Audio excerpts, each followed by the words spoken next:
I've made a few different games in Godot so far, and while some of them have used simple physics, I haven't used Godot's built-in physics engine properly yet. Godot is capable of handling collisions on bodies automatically, and it gives the user different collision-specific nodes, all with their own properties that can be tweaked to get the desired behavior. To put this into practice, I made a pool game. The project can be split into a few main parts. I'll need to set up the pool table and configure the different collision areas on it. The cushions will be solid and allow the ball to bounce off, while the pockets will capture the ball instead and trigger a signal to remove the ball from play. Next, I'll need to set up the balls and define their collision properties. These will all be made from one scene, since the only difference is the image that is used for each ball. Then, I can add a cue, which will be aimed with the mouse. Clicking and holding down the mouse button will power it up, so I'll add a progress bar node to show this. Lastly, a panel at the bottom to show the potted balls and a game over menu with a restart button.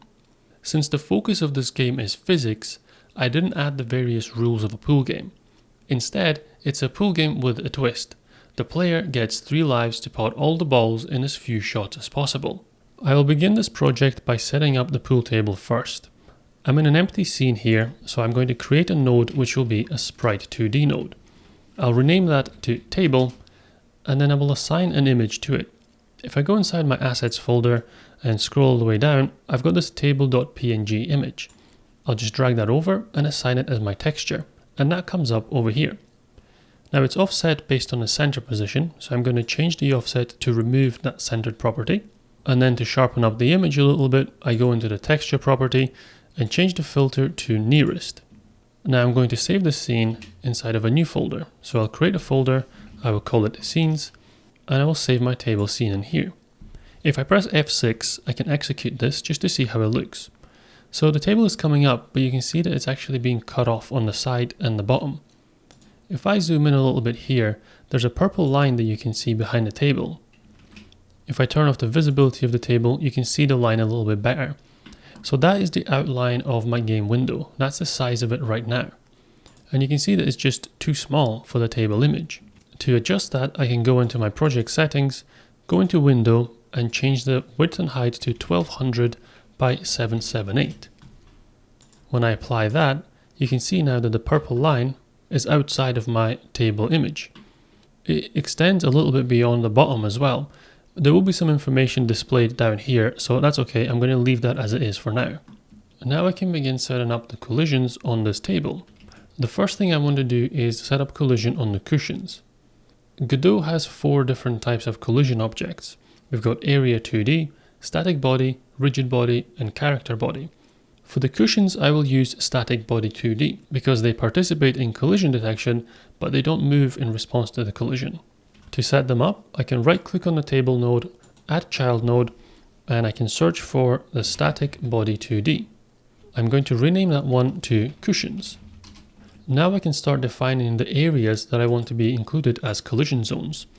So I'll add another child node, which is going to be collision shape, but what I'm actually interested in is going to be a polygon. So I will select collision polygon 2D. This will allow me to manually draw the shape that I want for my collision polygon. So I can just start clicking on the outlines of my cushion here. And if I select it like that and complete it all the way around, it will give me my collision polygon. But here we could encounter a problem with collisions, which is known as tunneling. A collision check is done every physics frame, but if an object is moving too fast, then it might actually pass through my collision shape in between the frames. There are a few ways to avoid this. One would be a more sophisticated collision detection system, another would be to reduce the speed at which the object is moving, and the third would be to increase the size of my collision shape. In this case, it's far easier to just increase the size of the collision shape. So rather than defining this polygon based on just the cushion, I'm actually going to create new nodes on this, and I will extend it way back beyond the table outline. So the result is going to be a much bigger collision polygon like this. Now with a collision shape this big, tunneling is unlikely to be a problem. I'm going to now repeat these steps for all the remaining cushions. Just make sure that when you're adding these, you add them as children of this cushions node. When you're finished, your table should look something like this. With the cushions done, I can now start working on the pockets. The pockets though aren't going to give collision because I don't want the ball to bounce back off of them. Instead, I want to detect when the ball has gone onto the pocket. And for that, I'm going to use an Area 2D node because like I said, it provides detection and influence. I'll go into my table node again and create another child node which is going to be Area 2D. I'll rename this one to be Pockets. We make sure here that pockets and cushions are both children of the table, not children of each other. And now I just repeat the process. I'm going to create collision areas here. This will be a little bit easier because I just use rectangles. So I can select the collision shape 2D node, go over here and on the shape select rectangle shape 2D, and it just creates a small rectangle for me. And then I can drag it out somewhere to here. I'm not going to cover the entire pocket because the ball needs to slightly move into the pocket before it drops in. So something like this is probably good enough. And then to avoid the issue of tunneling, I just drag the other end of it out to kind of match my other collision shapes. And now we just repeat this for the remaining pockets. And when you're finished, your table should now look like this. It's important to leave a little gap between your collision shapes. You don't want them to overlap with each other and detect unnecessary collisions. And with that, the table is pretty much finished. So we can save this one and create a new scene. Inside of this, I will create a node, which is just going to be a basic node.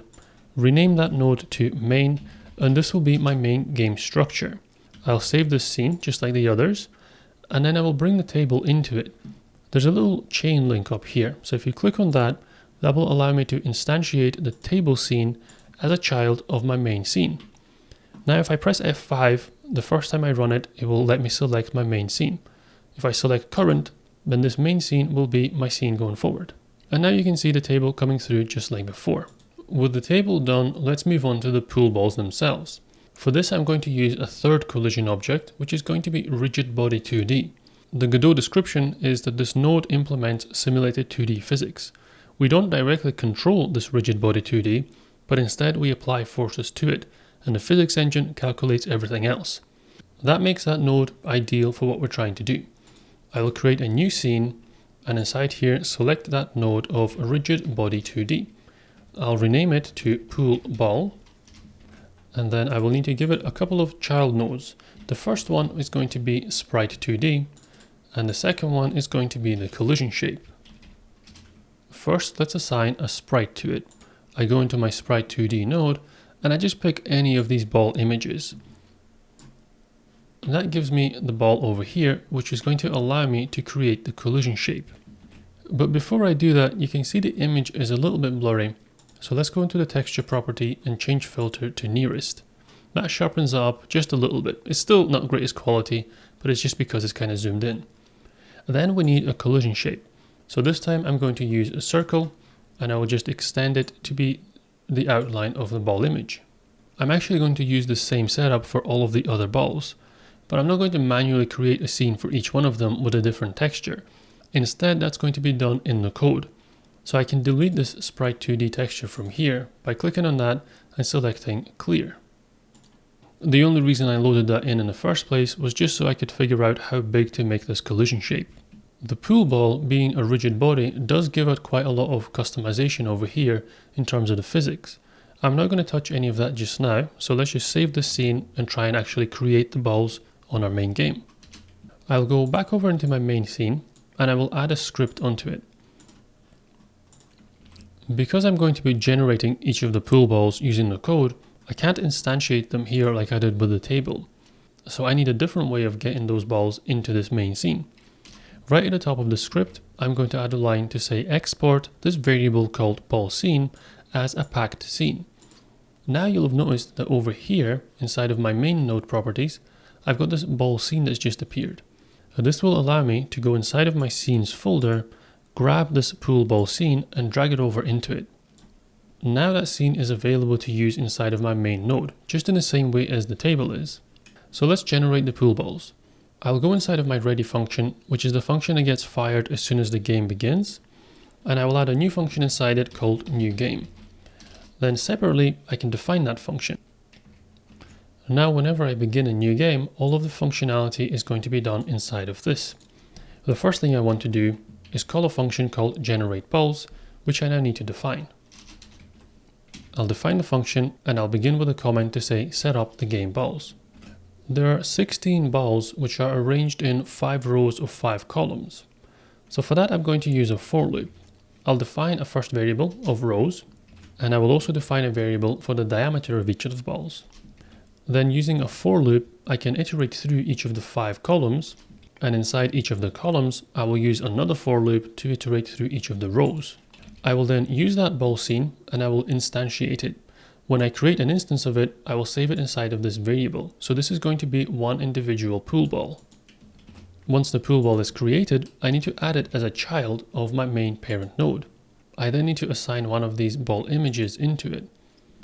So if I go back into my pool ball scene, the node has a child which is Sprite2D. So I need to get access to that Sprite2D child node. So I will say b.getNode Sprite2D, which will take the ball and then look for the Sprite2D node inside of it. Then I want to access its texture property and assign that to an image, which I will load in. So inside of the brackets here, I can just drag over one of these images. I can press F5 to run the game now, and we're going to see a whole bunch of balls generated over here. They start trying to drop through, a couple of them did, but the rest get stuck. So we can see that it's kind of working. We've got the physics already working by themselves, but the balls aren't really being generated correctly. The first thing to do is move them so that they're in the middle here in a nice little triangle pattern. Once I've created one of the ball variables, I will create a position variable as well, and this is going to be a vector 2. The x coordinate is going to be 250 pixels from the left, but then I also need to offset each of the columns by the diameter of the ball. So that's why I multiplied by the column variable as well, which is inside my for loop. So as we move through the columns, the x coordinate will also increase. And then for the y coordinate, I do the same thing, but this time I add 267 from the top plus rho multiplied by the diameter. Now I can assign that position variable into the ball's position. If I run this again, we now get the balls generated as a nice grid over here in the correct place. The balls are falling down, which is a bit of a problem, so we can turn that off. I can turn it off manually just for the balls, but this is going to apply to the entire game. So I can go into my project settings and scroll down to the physics attribute and go into the 2D. Then I can just get rid of gravity for my y coordinate. Now if I run it again, the balls aren't going to drop. There is no longer gravity in the x or the y coordinates. So we can see that the balls are being generated correctly, kind of. First of all, there's too many of them. And secondly, they're not forming a triangle. And that's because each of the columns should have one less ball than the column before it. Whereas in this case, we're just making 5 rows of 5 columns. What I need to do is that once this for loop is finished, and I move on to the next column, I need to reduce the number of rows by 1. So make sure that the indentation here matches up. This rows variable should be indented to the same level as the for rows loop.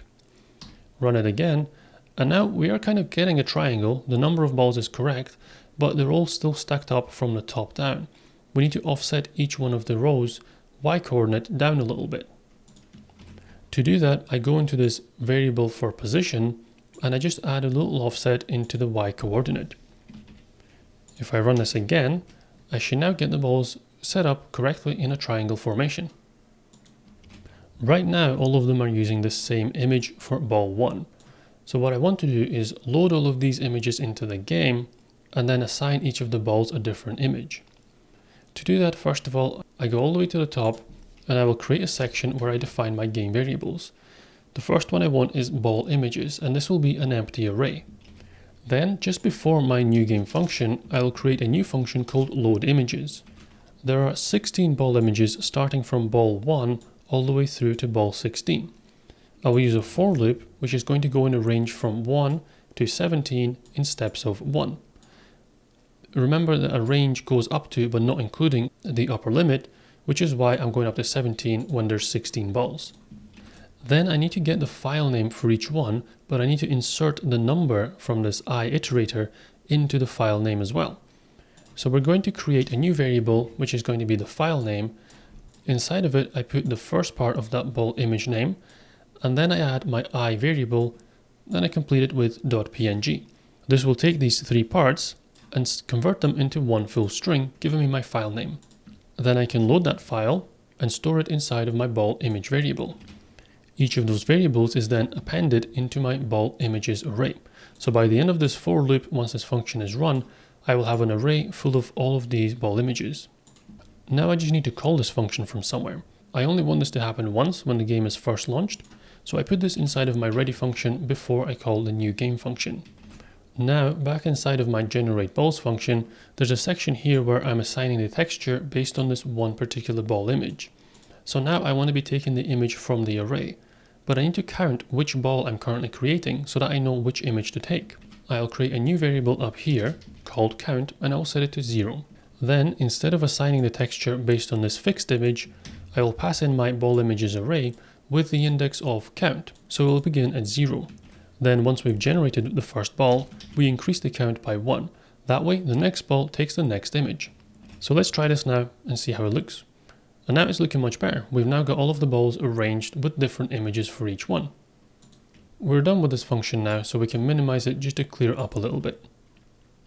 And we can do the same with this load images function as well.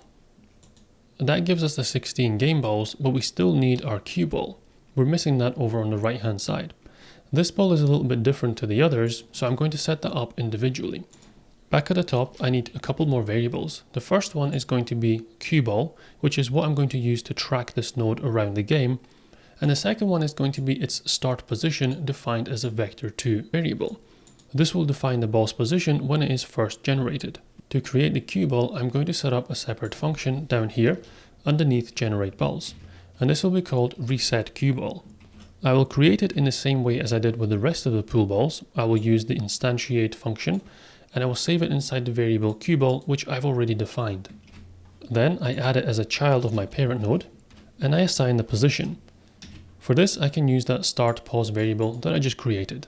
And lastly, I need to assign an image to it. I will do the same thing that I did for the other nodes. I go into the Sprite2D node, go into its texture property, and assign an image from my ball images array. I don't have to count anymore because I know that this ball image is the last one in the array. So for that, I can just say dot back, and this will give me the last item that's inside of that array. Now I can call this new reset cue ball function inside of my new game. We aren't quite finished with this function. We will come back to it later, so that's why I'm not going to minimize it just yet. But if I run the game now, I can see I've now got the cue ball set up and positioned in the correct place. Now let's add in the cue, and this will be done as its own separate scene. The scene only needs one node, which is going to be a Sprite2D node. I'll rename this to cue, and then I need to drag over the cue image from here over here to assign it as the texture. If we go and have a look at it in the 2D view, you can see the cue up here. Now what you'll notice is that the cue image is actually quite wide, and over half of it is empty. So the cue itself is just over here. The rest of this is empty space. The reason I've done that is so that I can rotate the cue around this central point. So I can position it on top of my cue ball and then rotate it around it easily. It's a little bit fuzzy, so I go into my texture property and change the filter to nearest just to sharpen it up just that little bit. And that's pretty much it for this cue for now. So I can save the scene, go back into my main scene, and I can click on this little chain link to instantiate the cue. I don't need to worry about positioning this cue right now because I can do that inside of the code. So I go back into my main script, and right at the bottom here, I'll create a new function called show cue. To adjust the cue's position, I can just click and drag it over here, and that will give me access to that node. Then I just change this position property to be equal to the position of the cue ball. This way, the cue is always going to be placed on top of the cue ball. Now I just call this function from my new game function up here, and if I run this, I should now get the cue positioned correctly on top of the cue ball. So there's one thing to notice here, which is that the cue is actually coming up behind of these ball images. And that's simply because of a drawing order. So the cue is created before these balls are generated, and that's why they go on top of the cue. To fix that, I go into my cue scene, and down here in the ordering properties, I can change the Z index to anything higher than 0.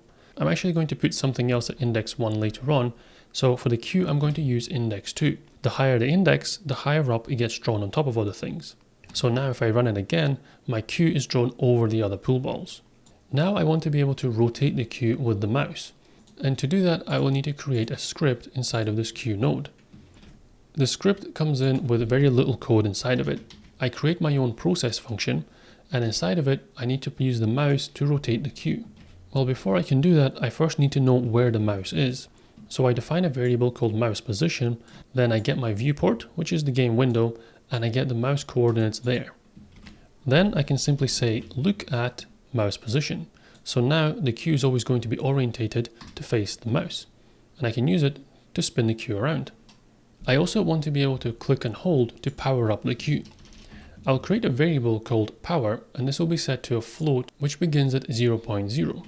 Then inside of my process function, I'm going to check for mouse clicks. This is done by checking for input and specifically looking for the is mouse button pressed function.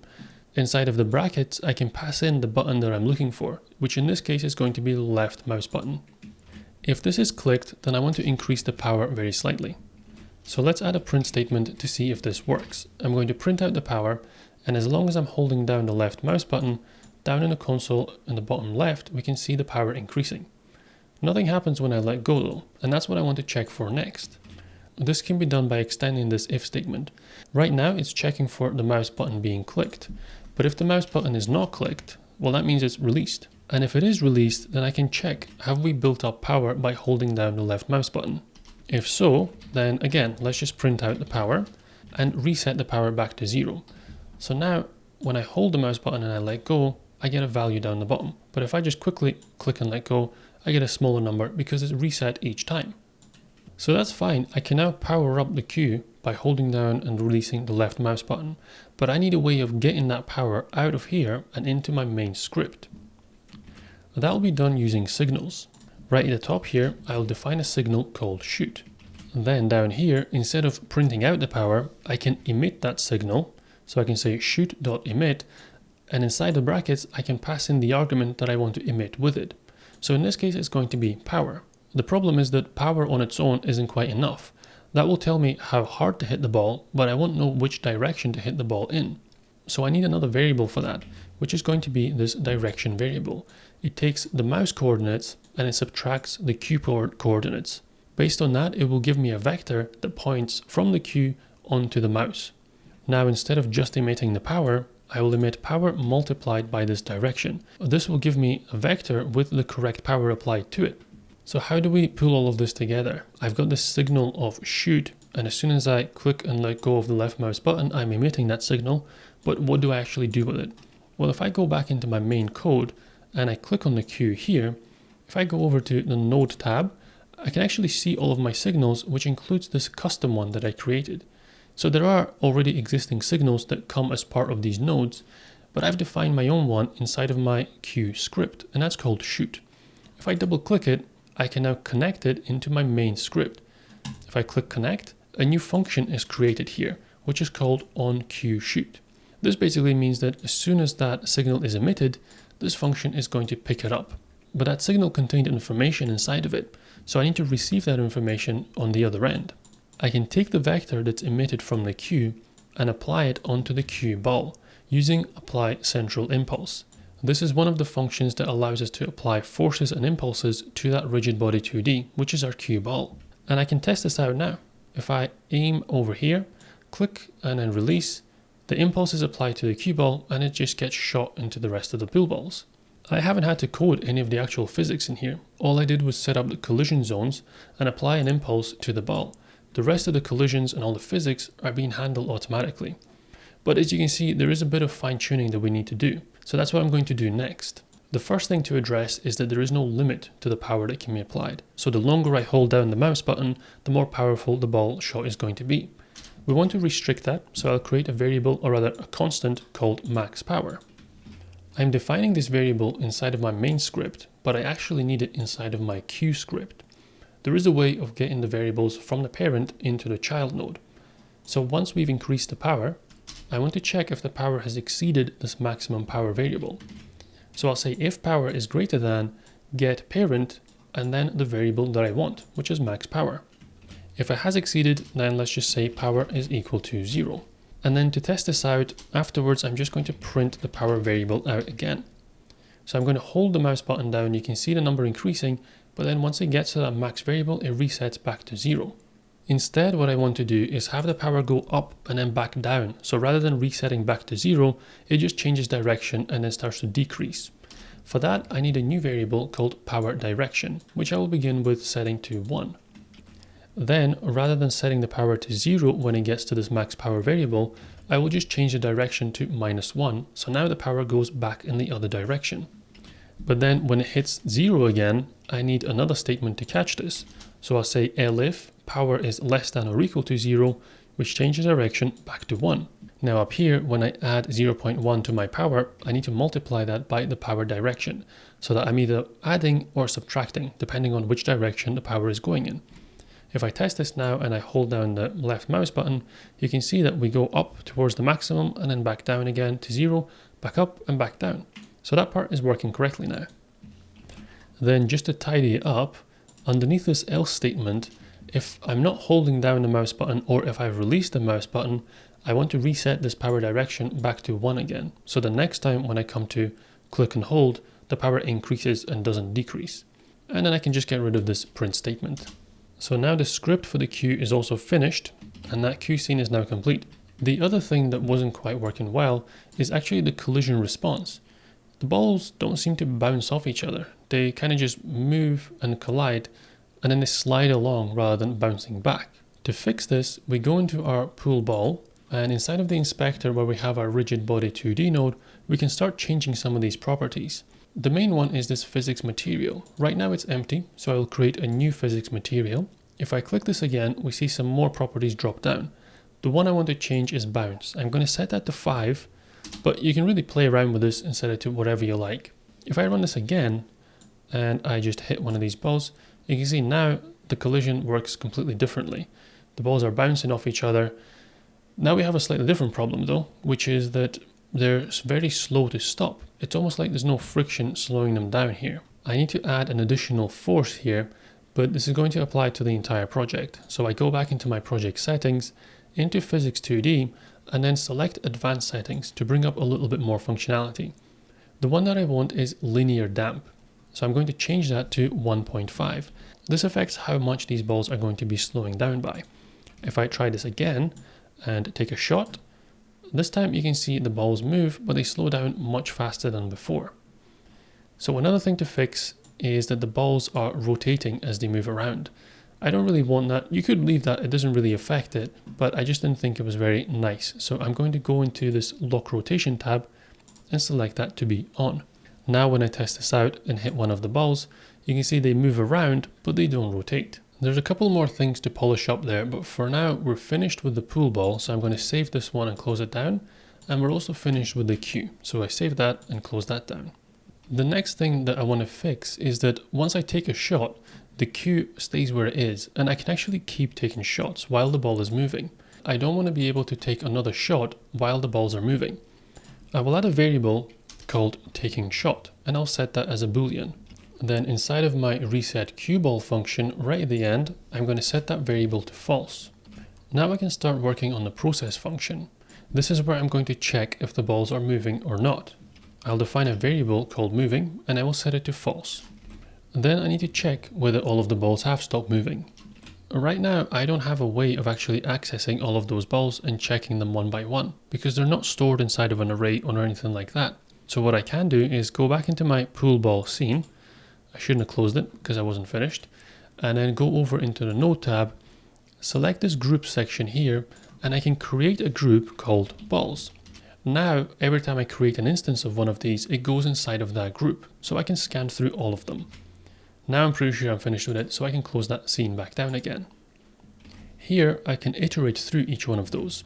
So I'll say for b inside of get tree, which is my parent node, dot get nodes in group, which is inside of the balls group. So it's going to look at all of the nodes that are inside of it, get each one of them, and then iterate through them with this for loop.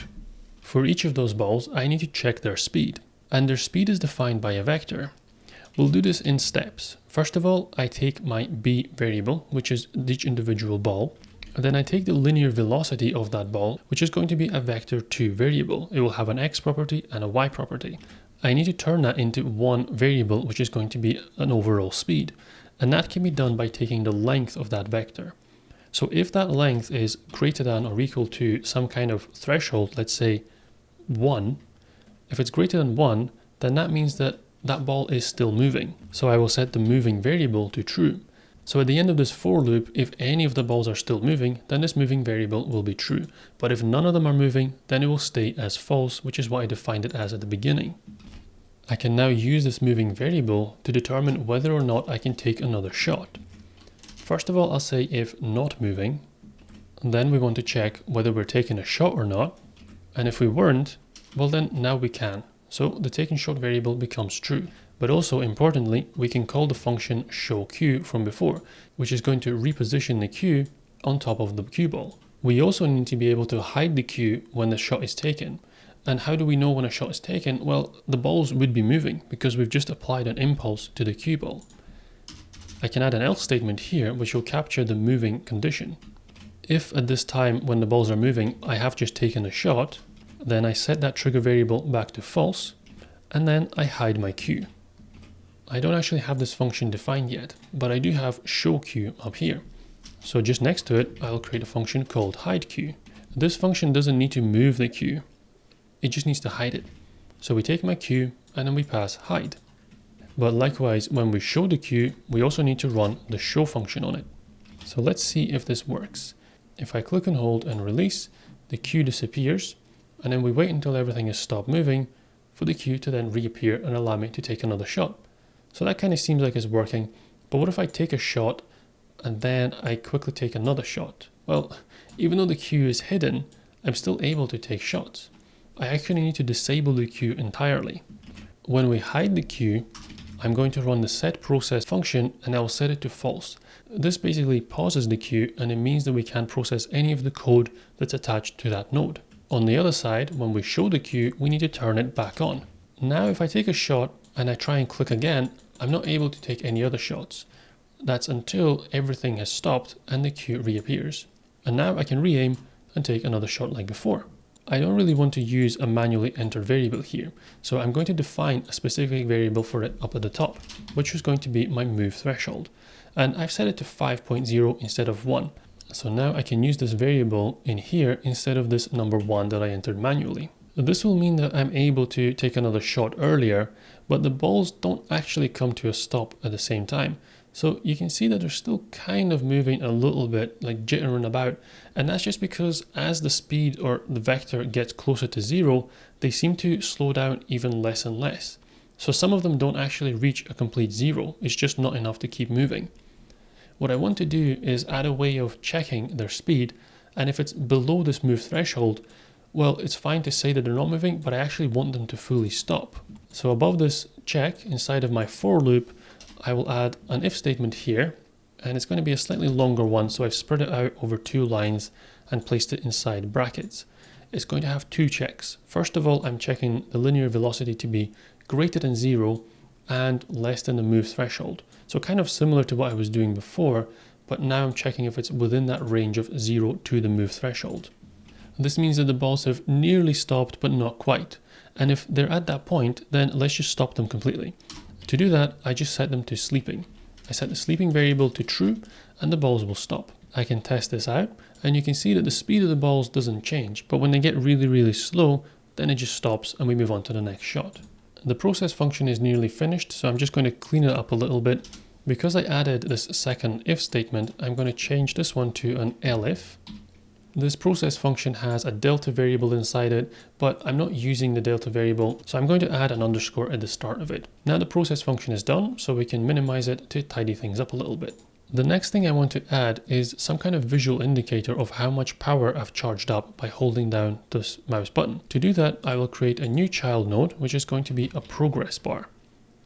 I'll rename the progress bar to power bar.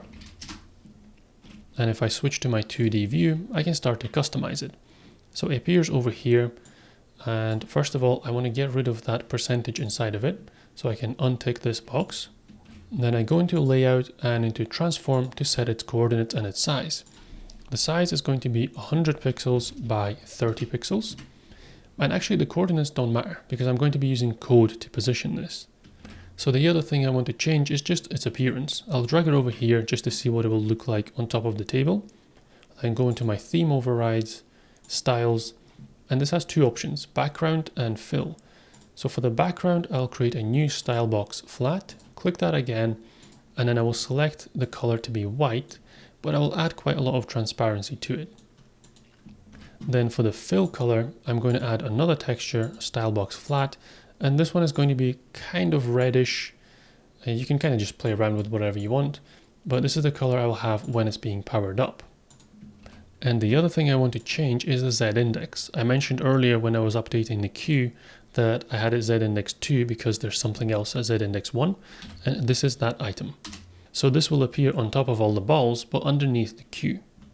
Now we just need a way of updating this fill value to show the power inside of this progress bar. We'll need to add a script to it, and inside the script I already have a ready and process function. I don't need to do anything in the ready function, but in the process function I will change its value property. So in here, the minimum and maximum values are defined between 0 and 100. The actual value is what is currently displayed in the bar. So by default it's set to 0, that's why the bar is empty. But I can change that value variable to whatever I like. And what I want to do is take the power from my queue. So I can drag the queue over here and then get its power variable. Then I will express that as a percentage. So I multiplied by 100 divided by my max power, which is taken from the parent node. So this will give me a value which is going to be going from 0 to 100 based on the power that I charged up on my queue. And we can see how that looks. So if I hold down the left mouse button, you can see that power bar going up and down, up and down. So if I release it near the bottom, not much happens. But then if I charge it right up, release it near the top, that's when we get our maximum power. So that's working, but it's obviously not positioned in the right place. The power bar should appear at the same time as our queue. So actually when we go into our main script and we have this show queue and hide queue section, well, these functions will also show the power bar, position it, and likewise they'll hide it once a shot is taken. After I position the queue at the cue ball, I can do the same for my power bar. I'm going to do the position X and Y separately though, because I'll have to customize them a little bit.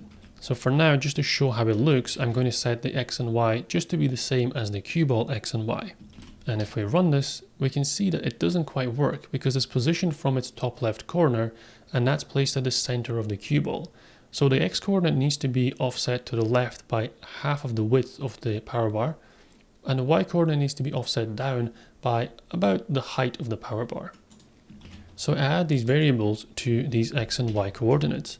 I subtract half the power width on the X coordinate, and I add the power bar height on the Y coordinate. Now it's positioned nicely underneath the cue ball. Whenever we take a shot, we hide the cue, but we also need to hide the power bar. And by the same token, we also need to show the power bar whenever we're ready to take a new shot. Now that should be it pretty much working. I'll power up, take a shot, the cue and the power disappear, and now they both reappear so I can take another shot. Both of these functions are now finished as well, so we can minimize them and move on to the next part. Next, I want to check when a ball has actually been potted. To do that, I'll create a new function right at the bottom called potted ball. This function takes an argument of body, and we'll come to that in a second. I will just pass this for now so we can set up when the function is called. If we go back into our table and have a look at these collision shapes again, first of all we have the cushions, which are StaticBody2D nodes, and they're working completely fine. We're getting collision off of them, they're doing what they need to. The pockets though were Area2D nodes, so they work a little bit differently. They do detect collision, but they don't react to it in the same way. So they don't bounce the ball back. They can just trigger and let us know that a collision has happened, i.e. the ball has moved into this rectangular shape. What we do with that is then up to us in the code. But that means that I can check when a ball has been potted by looking for a signal from this node. If I go into the signals, Area2D has a whole bunch of them. The one I need is body entered. So if I look for this signal and I connect into it, then I can check when a ball has entered one of these 6 node areas. To do that, I go back into my main script, and inside of the ready function, as soon as the game begins, I need to connect into that signal. I know that the pockets node is a child node of table, but I can't drag them over here directly. I go back into my main node because that's what the script is that I'm currently working on. I drag over my table, but then I can say /pockets, and that will give me the pockets node. From there, I can go into the body entered signal and I can connect into it. Now, whenever one of the balls enters one of those area 2D nodes that we use for the pockets, the body entered signal is going to trigger. And that as a result will then fire this potted ball function. So we can get back into that function and start developing it further. I mentioned that we have an argument here called body. This is going to return the body that has entered into the area 2D node, i.e. it's going to tell us which one of the balls specifically has been potted. This also means that I need a way of tracking which balls have been potted. So right at the top, I will define a couple more variables. The first one is going to be cue ball potted, and this will track whether the main cue ball has been potted or not. Then the second one is going to be an array. This will keep all of the potted balls inside of it. Now we can go back into that function and do our first check to see if the cue ball has been potted. We take this body that is being returned and then we check, is that equal to our cue ball variable? If it is, then I need to set that cue ball potted variable to true, and then I also need to get rid of the cue ball. So I will run a function called remove cue ball. I don't have this function defined yet, so if we scroll back up a little bit, we have a section here for resetting the cue ball. So just before we do that, we're going to have a function to remove the cue ball. Then inside of this function, I create a reference to the cue ball inside of another variable. I then remove that variable as a child of the parent node, and then I run cueFree to remove it completely from memory. I tried to initially do this by just removing the cue ball directly, but I was running into errors with the rest of the code. So this was my workaround to be able to still remove the cue ball, but avoid any errors with it. But if I run this, I will get an error because I won't have a cue ball anymore. So if I was to pot this, I get an error straight away. None of this stuff works anymore because the cue ball is gone. So I need a way of resetting it. We go back into the process function, which I thought I'd finished, but I haven't. And inside this section down here, where we're checking if the balls are not moving, then the first thing I want to do before I can take another shot is check if my cue ball had been potted on the previous shot. Because now everything has stopped moving, so that means that the shot is over. I will check that variable cue ball potted, and if it's true, then I will reset the cue ball, calling that function I created previously, and I will set the variable back to false. Now if I run it again and I pot the cue ball, the game doesn't stop. It resets it back to where it was before, and I can continue taking shots with the cue ball back in the same place. This time we have finished with the process function, so I can minimize it now, and we can get back into our potted ball function. We've taken care of the cue ball, now we can work on the remaining balls. So what I'd like to happen here is that when one of the other balls is potted, it gets taken from the game and then it gets put onto a panel down here. I'm going to turn off the visibility for these just so we can see what's actually going on. So I can hide the cushions and the pocket, and if I go back into my main game, I can now see it a little bit clearer. So there's a little space down here, and I want to use that as a panel where I'm going to show the potted balls. So first I need to create that panel. I'll go into my main node, create a child node, and this is going to be a panel node. I'll drag it over so that it's between the table and the cue. This way the cue will be drawn on top of it. I'll rename the name of it to potted panel, as this is going to show all the potted balls. Then we go into its layout over here, transform, and then I can define the size to be 1200, which is the width of my game, and 100, which is the height down here. So that's the panel away over there. Let's increase the X coordinate to 678, and now it's in the right place. Next, let's play around with the theme override, go into styles and create a new flat style box. I'll change the color just to be a kind of dark gray, something like that will do. And there's other features here that you can customize. So for example, the border width, I'll give it a 2x2 or 2 pixel border all around. And I won't play around with all this other stuff, but there's a lot that you can customize on these panels to make them look exactly how you want them to. But for now, the panel is done, so we can go back into our script and handle what happens when we pop one of these balls. Firstly, I will add an else statement, because if the ball is not a cue ball, then it must be one of the other balls. The balls as they are a RigidBody2D node. That's not what I want to show down in that panel. I want to replace them with Sprite 2D nodes because I don't need any physics once they're down there.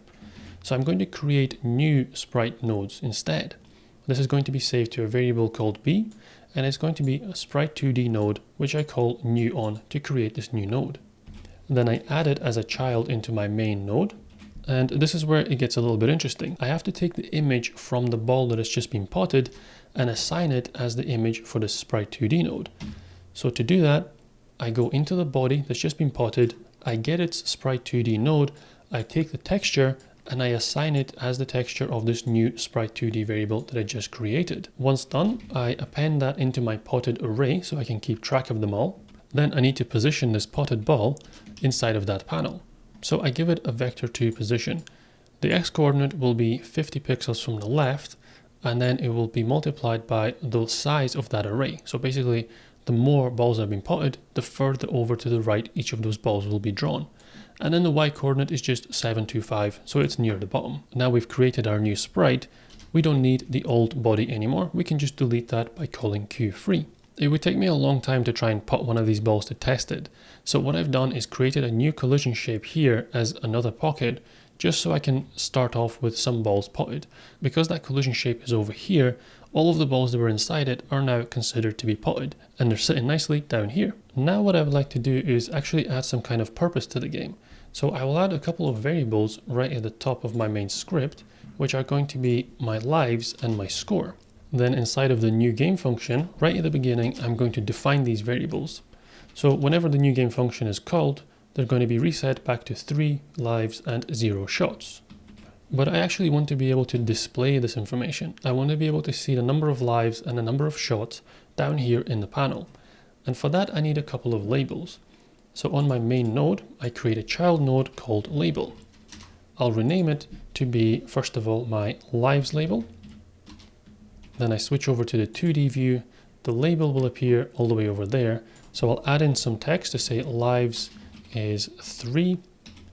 Then I'll set the horizontal and vertical alignment to center. Go down into theme overrides, font sizes, and I set the font size to 35 just to make it quite a bit bigger. And then for the position, I actually worked this out already. So I go into my layout, transform, set the X to 950 and a Y to 670. So it just sits down here. Maybe a little bit lower on the Y actually, let's say 675. There we go.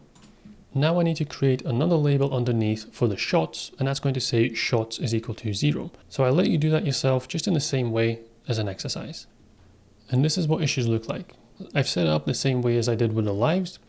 The coordinates I've used are 940 and 720 for the X and Y. Now that we've got these labels, we can update them inside of our script.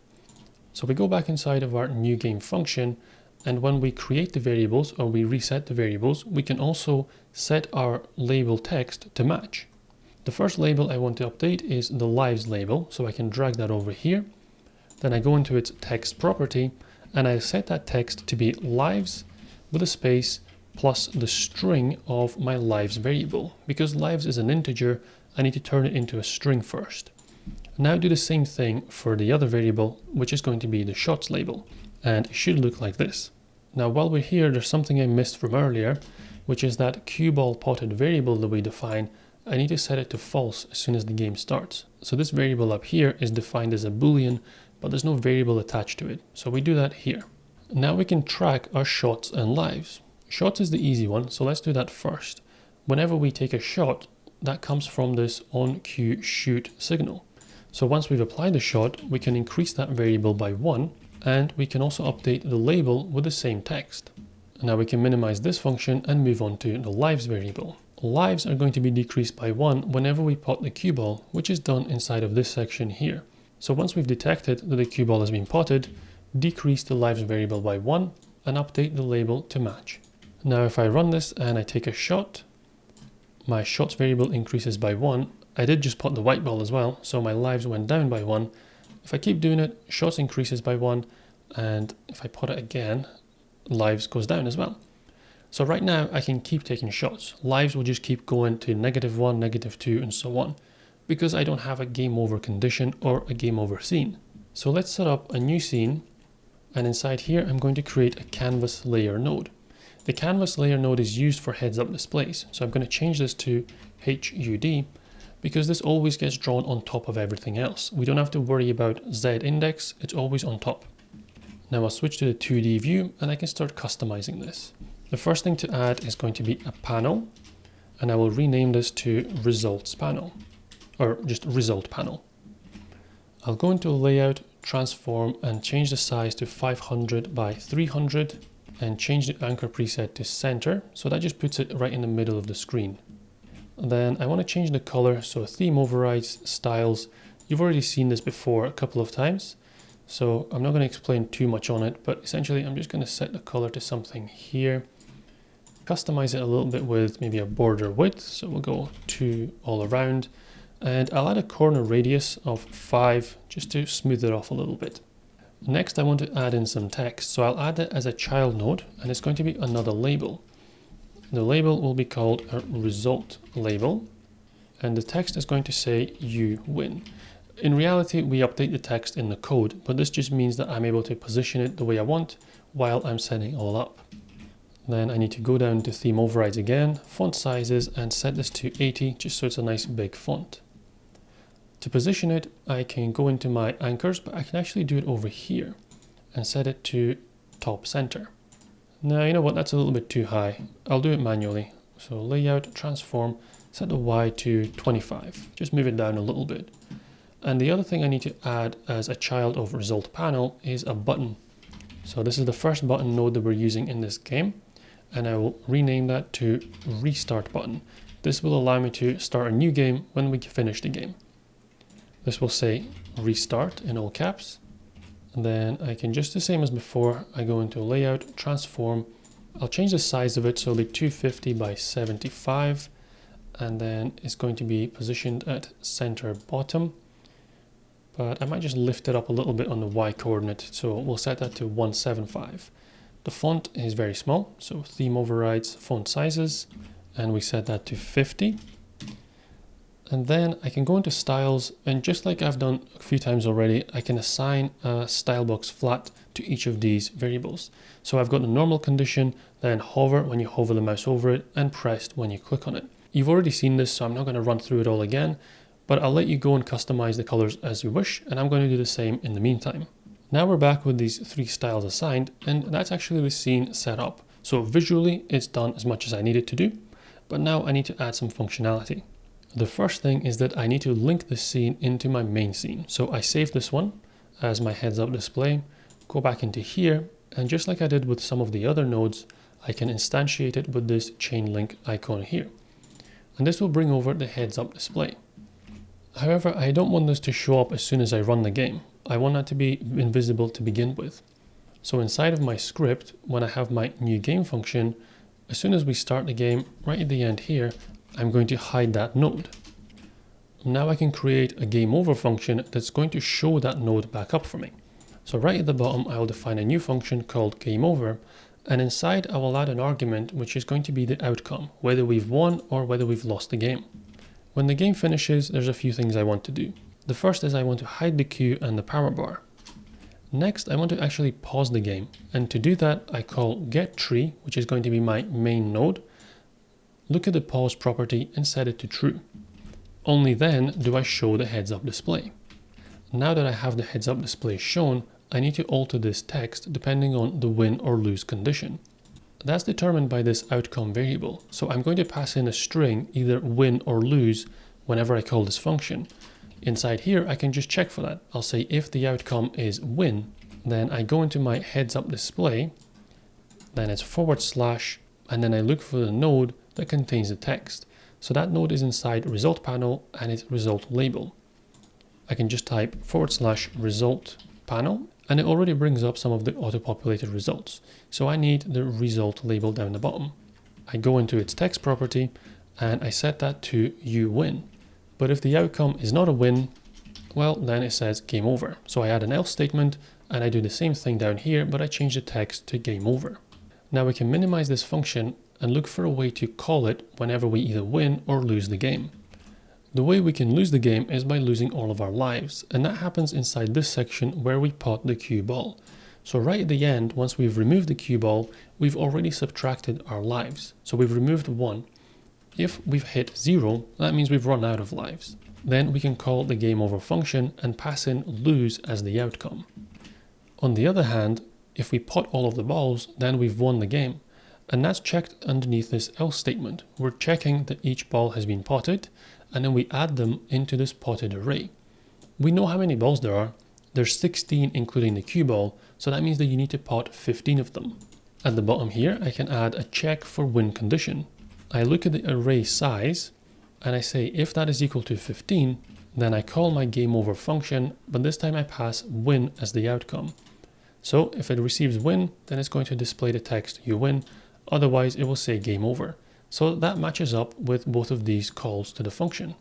I can quickly test this out now. If I set my lives to 1 inside this new game function, just to quickly get it tested, and then I pot the cue ball, the game over menu comes up. I can hover over the restart button, I can click it, but actually nothing is happening. We aren't connected to the restart button, so it has no functionality yet. We need to connect to it right at the beginning. Just like we're connecting into this body entered signal from our table's pockets, we can do the same thing for the restart button. The restart button is inside the heads up display, so we'll say heads up display / and then I just look for the restart button. The signal that I want is pressed. That's a signal that already exists on buttons.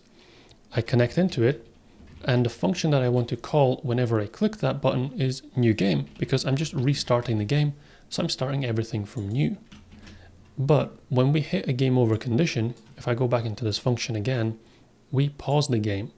So if we start a new game, we need to make sure that we unpause it. Inside of our new game function, we need to add this line of code here to just reverse the pausing. So we go into our main node, look at its paused property and set it to false. If I run this now and I pot the ball again, if I click restart, I should be getting a new game, but nothing is happening. And that's actually because everything is paused. So although I can hover and click, nothing is being processed because this panel is paused just as the rest of the game is. I don't want the heads up display to be paused. I want this to always work. So if I go into the process property, I can change the mode to when paused. So now if I put the cue ball and I click the restart button, everything begins again. Now it did restart in a very funny way. You'll notice that there's a ton of balls potted down here, and there's actually loads of new balls here, and I've got 2 cue balls.